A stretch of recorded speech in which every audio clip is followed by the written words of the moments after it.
여기 보면 2007년도에도 걸쳐서 일어났죠. 2011년도에도 계속 연쇄적으로 일어났고 2020년도에도 한 달 내내 지속이 되었단 말이죠. 그러니까 우리가 그냥 단순하게 이거 내일 반등하겠지라고 생각하기에는 과거의 역사를 돌이켜보면 이게 범상치 않고 어느 정도 일정 시간 이어질 수 있을 가능성 또는 더 하락할 수 있을 가능성이 크다는 것을 좀 보여줍니다. 박보미 TV. 박보미 TV. 안녕하세요, 박보미입니다. 오늘 이렇게 좋지 않은 소식으로 인사를 드리고 싶지 않았는데 시장이 너무 많이 빠졌습니다. 너무 많이 빠졌어요. 저도 주식을 한 지가 10여 년 정도밖에 안 되기 때문에 아직은 경험이 많지 않고 하락을 그렇게 많이 맞아본 게 그렇게 기억나는 게 많이 없거든요. 주식은 항상 조금씩 오르고 조금씩 빠지고 그런 게 반복되는 거니까요. 근데 오늘은 정말 이렇게 많이 빠진 게 언젠가 싶을 만큼 너무 많이 빠졌어요. 근데 마음은 일단 좋지 않아요. 영어 공부하는 걸 떠나서 이렇게까지 시장이 하락하는 이유가 무엇일까? 그거를 사실 알고 싶고 근데 지금 우리가 떠올릴 수 있는 건 몇 개 없잖아요. 글로벌 경기 침체 우려, 그리고 일본의 엔캐리 트레이드 되돌리는 거, 그리고 또 뭐가 있을까요? 중동 전쟁? 여러 가지들이 있지만 뭔가 다 예상이 되어 왔던 것들이자 말이죠. 그런 거에 비하면 이렇게 이 정도로 시장이 좀 빠지려면 정말 큰 이벤트가 있어야 되는데 그렇지 않고 빠졌다는 것 자체가 되게 이게 좀 찝찝함을 많이 주는 그런 하락장 하루였던 것 같습니다. 우리가 앞으로 투자를 하다 보면 계속 만나게 되는 하락장, 어떻게 하면 잘 이겨낼 수 있을지 이번 기회에 한번 또 배워가는 것도 좋을 것 같습니다. 결국 시간이 지나면 지금의 시기가 언젠가는 회복이 되고 지나고 보면 이게 참 그때가 그날이었구나, 기회였구나라는 생각을 하게 된단 말이죠. 하지만 그 당시로 돌아간다면 언제로 돌아가든 항상 그 위기의 중심에 들어가게 되면 매번 똑같이 두렵고 손이 안 나간단 말이죠. 이번에도 그런 게 아닐까라는 생각을 참 많이 해봅니다. 하지만 미래를 예측하고 움직일 수 있는 것은 사실 많지 않습니다. 그냥 우리가 오늘 떨어진 날 추측할 뿐이고, 그리고 우리가 이때 할 수 있는 공부를 해두는 것밖에는 우리가 할 수 있는 게 사실 많이 없죠. 평소 때 봐두시던 많은 좋았던 자산, 좋은 자산이었지만 가격이 비싸다는 그 하나 때문에 사지 못했던 자산, 그런 것들이 있다면 이번 한번 유심히 살펴보시는 게 어떨까라는 생각을 한번 해봅니다. 우리가 오늘 배울 내용은 서킷 브레이커라는 내용입니다. 대체 이게 뭐길래 오늘 우리가 보게 된 거고, 그리고 알아두면 앞으로도 우리가 잘 있는 일은 아니지만 매번 그때그때 다 찾아봐야 됩니다. 공부를 좀 새로 해야 돼요. 왜냐면 이게 그렇게 자주 오는 게 아닙니다. 별로 안 옵니다. 정말 몇 년에 한 번 올까 말까 한 정도의 이벤트이기 때문에 이번에 왔다 라는 것 자체는 이번 하락이 정말 심상치 않은, 정말 유례없는 강한 하락이었다라는 것을 우리가 다시 한번 기억할 필요가 있어 보입니다. 그만큼 오늘 하락이 컸다는 의미겠죠. 하루로 치면 역대 최대 하락이라고 하니까요. 정말 우리가 금융시장의 역사의 그 중심에 있다라는 생각을 한번 하게 됩니다. 여기 시장을 보면 오늘 코스피 마이너스 8.7%가 떨어졌습니다. 234포인트가 떨어져가지고 2441포인트로 종료가 되었습니다. 코스닥은 마이너스 11%로, 무슨 지수가 11%가 떨어지나요? 11%가 떨어져가지고 691로 오늘 마감이 되었습니다. 다우, S&P, 이렇게 미국 지수들 이미 하락하는 것들을 우리한테 보여주고 있었고, 그 외에도 다른 국가들 정말 많이 하락했습니다. 여기 하나 오른 거 보이죠? 이거는 국가 지수가 아니라 우리가 흔히 얘기하는 빅스 지수, 공포 지수입니다. 공포 지수가 지금 정말 심하게 급등을 했습니다. 아마 지금은 더 올라갔을 수도 있을 것 같아요. 지금 135%가 올라가지고 55가 넘는 빅스 지수를 보여주고 있습니다. 그만큼 오늘 8월 5일 이 폭락장은 정말 충격적으로 우리의 증시 역사 속에, 그리고 우리의 투자 경험 속에 강한 하락으로 기록될 것입니다. 보면 빅스 지수가 이렇게 생겼어요. 평소 때는 20을 넘지 않아요. 한 15 정도? 무난하게 이렇게 가고 있단 말이죠. 근데 변동성 지수잖아요. 이름이 변동성 지수니까. 근데 변동성이 높아진다는 것은 일종의 위로의 변동성보다는 밑으로의 변동성일 경우가 대부분입니다. 그래서 지금 이게 이렇게 급등해가지고 57을 넘겼는데요. 그러면 또 궁금해지나요? 아니, 변동성 지수가 57이 넘는 정도가 어느 정도로 심각한 것인가? 과거의 변동성 지수를 한 5년을 가지고 와봤습니다. 5년. 왜냐하면 우리가 5년을 가지고 오게 되면 08년도 서프라임 모기지까지 거슬러 가지 않더라도 우리는 최근 5년 동안에 정말 엄청난 하락장을 겪었던 경험이 있기 때문에 그걸 가지고 와볼 수 있겠죠. 그게 여기입니다. 일단 그걸 넘었습니다. 너무 충격적이죠? 여기 보면 2020년 3월이겠죠? 2020년 3월 투자를 하고 계시던 분들은 이날을 잊을 수가 없을 겁니다. 이때는 정말 엄청난 하락이 있었고 그 뒤에 많은 분들이 이때 시장에 많이 진입을 하셨잖아요. 2021년과 그리고 2022년에 걸쳐가지고 많은 분들이 이때 진입을 하셨는데 지금 보여주는 이 변동성 지수는요, 그때보다도 높습니다. 그러니까 지금이 이렇게 큰 이벤트 없이 다가오는 이런 하락이 제일 무섭거든요. 지금이 그런 걸 보여주고 있다라는 것을 이 지수가 보여주고 있습니다. 그만큼 이 픽스 지수가 보여준 것처럼 공포심이 극대화되어 있다는 의미이겠죠.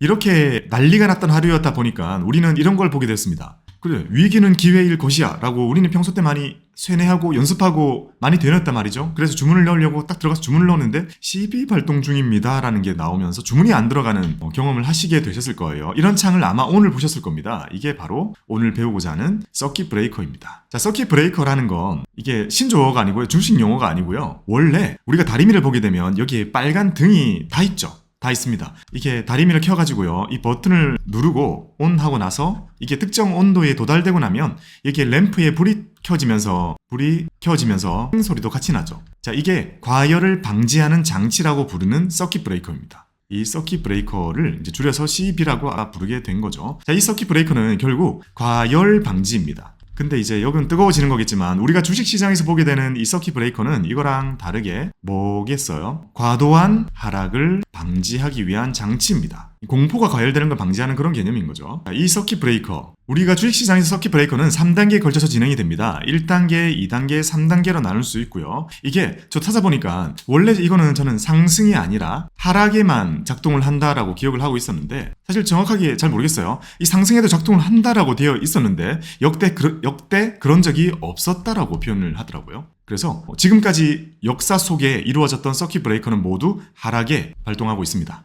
그리고 이거는 여러 국가들에서 이 증권시장이 발달한 많은 국가에서 하고 있는 거고요. 그 국가들처럼 우리도 하고 있는 겁니다. 방식이 조금씩 달라요. 그러면 우리나라의 서킷 브레이커는 어떻게 되어 있는가? 자, 1, 2, 3단계인데요. 먼저 1단계를 보면 전일 대비해서 지수가 마이너스 8% 이상 하락한 채로 1분 동안 지속이 되게 되면 1단계 서킷 브레이커가 발동이 됩니다. 그리고 이게 발동이 되게 되면 시장 전체가 20분 동안 일단 정지가 됩니다. 아예 주문이 안 들어가는 거죠. 그리고 그게 끝나고 나면 그 후 10분 동안에는 이 단일가 매매라는 것이 진행이 됩니다. 이게 뭔가 거래가 바로바로 되는 게 아니라 우리가 주문 넣으면 뜨문 주문 체결시키는 거 있잖아요. 약간 우리가 장외 거래, 시간의 거래 같은 거 할 때 그 거래 해보신 분은 아실 텐데 또는 VI 걸렸을 때 하는 그런 것처럼 주문이 뭔가 뜨문 체결이 돼요. 그렇게 완화를 시키기 위해서 장치가 되어 있는 거죠. 이런 식으로 30분 동안 시장을 일단 어느 정도 거의 정지에 가깝게 멈추게 만드는 것이 서킷 브레이커의 목적입니다.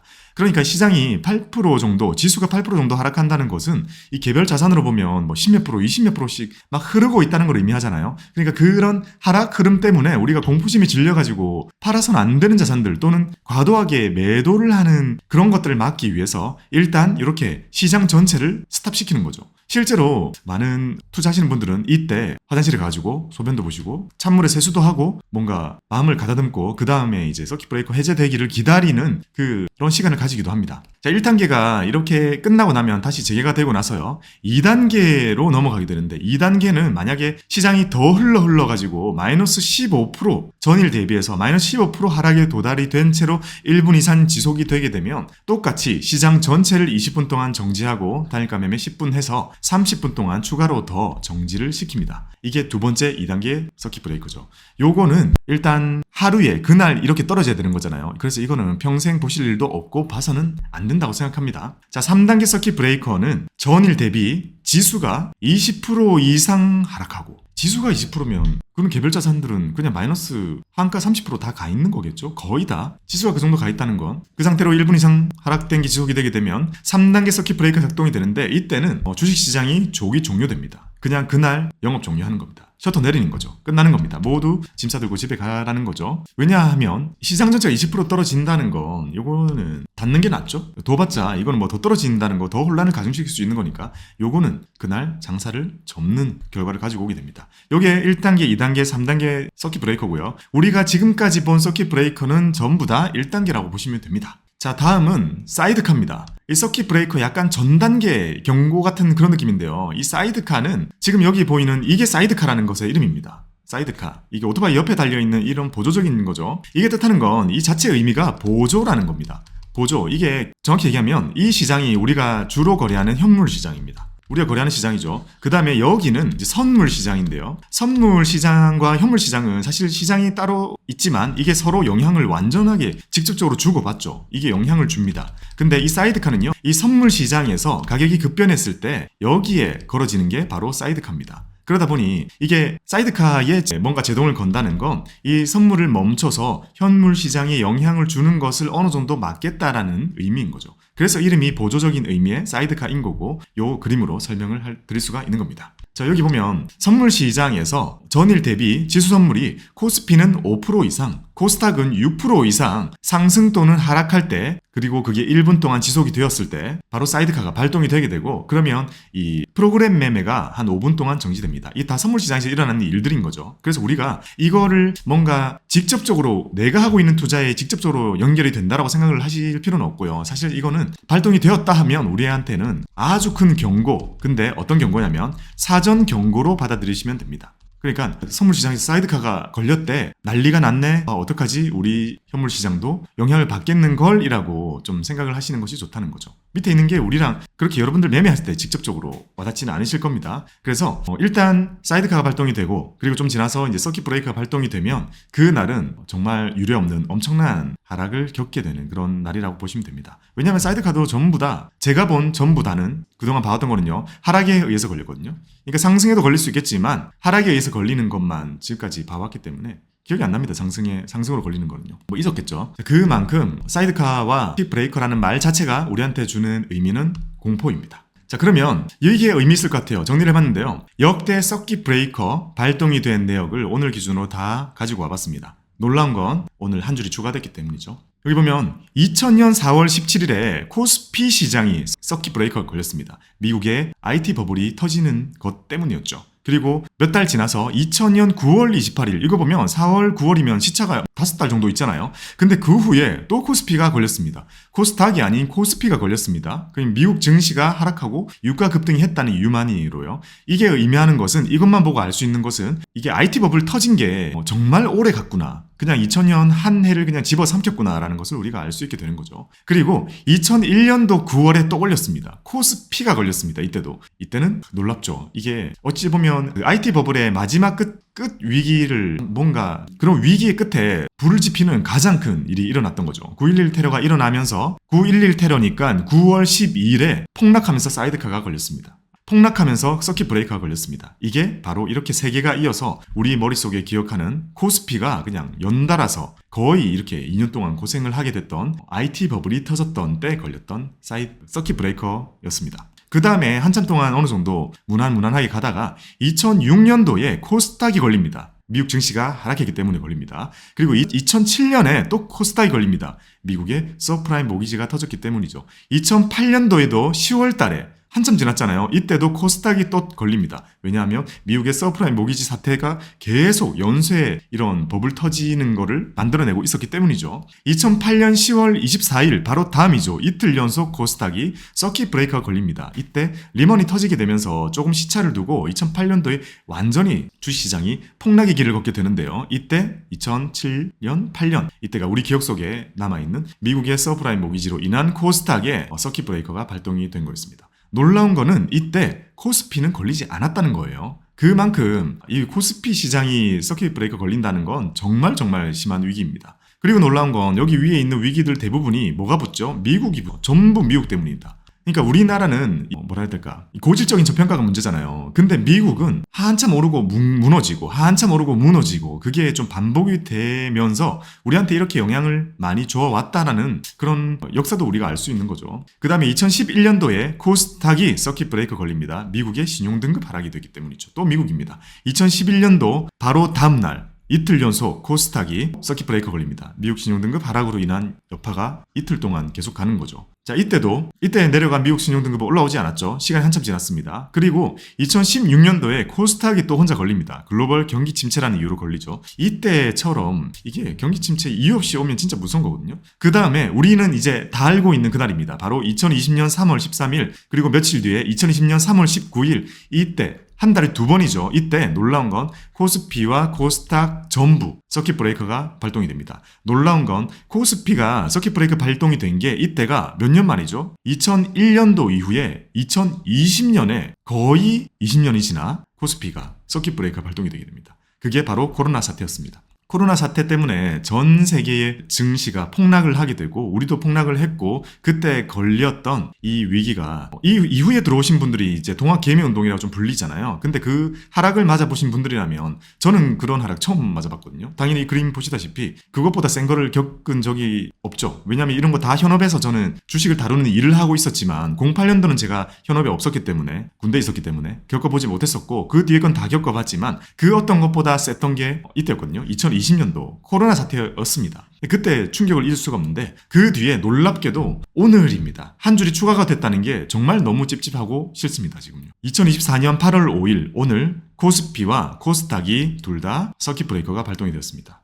이유는 이게 글로벌 경기 침체 우려 이렇게 밖에 적을 수가 없습니다. 지금은요. 그러니까 뭔가 911이나 신용등급 하락처럼 진짜 명확하게 얘기할 수 있는 신호가 명확하게 얘기할 수 있는 이벤트가 발생하지 않았기 때문인 거죠. 그래서 여기 그림을 보시면 우리가 추측할 수 있는 건 정말 과거에 있었던 이런 하락들처럼 정말 큰 하락이 시작된 거라면 여기 보면 2007년도에도 2006년, 7년, 8년 걸쳐서 일어났죠. 2011년도에도 계속 연쇄적으로 일어났고 2020년도에도 한 달 내내 지속이 되었단 말이죠. 그러니까 우리가 그냥 단순하게 이거 내일 반등하겠지 라고 생각하기에는 과거의 역사를 돌이켜보면 이게 범상치 않고 어느 정도 일정 시간 이어질 수 있을 가능성 또는 더 하락할 수 있을 가능성이 크다는 것을 좀 보여줍니다. 바로 반등 이런 것보다는요. 그래서 섣불리 우리가 지금 그냥 할인되네 그냥 사야 되겠네 라는 생각보다는요. 조금 더 전략적으로 접근을 하시는 것이 좋지 않을까 생각을 해봅니다. 결국 미래는 맞출 수 없겠지만 그나마 희망적으로 우리가 생각해 볼 수 있는 건 지금의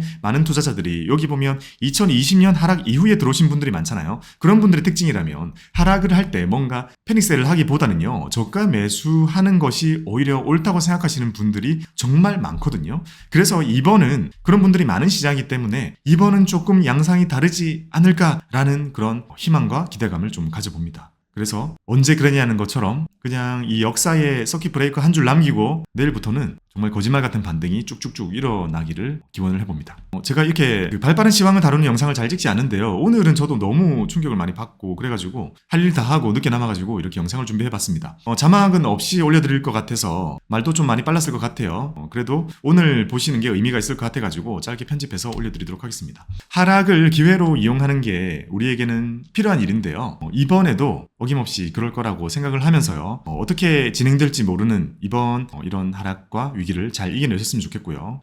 결코 떠나지는 않으셨으면 좋겠습니다. 잘 살피시면서 여러분들의 투자에 큰 그런 기회가 되었으면 좋겠습니다. 성토르기입니다. 감사합니다. 박보미 TV. 급등한 날 또 찍어야 돼. 급등한 날. 이게 많이 오른 날 또 찍어야죠. 기분 좋게. 오르는 걸로 사이드카 걸리고 그런 날 좀 와가지고 그걸로 언제 그랬냐는 듯 인사드릴 수 있는 날이 오기를 바랍니다. 물러가겠습니다. 제발 내일.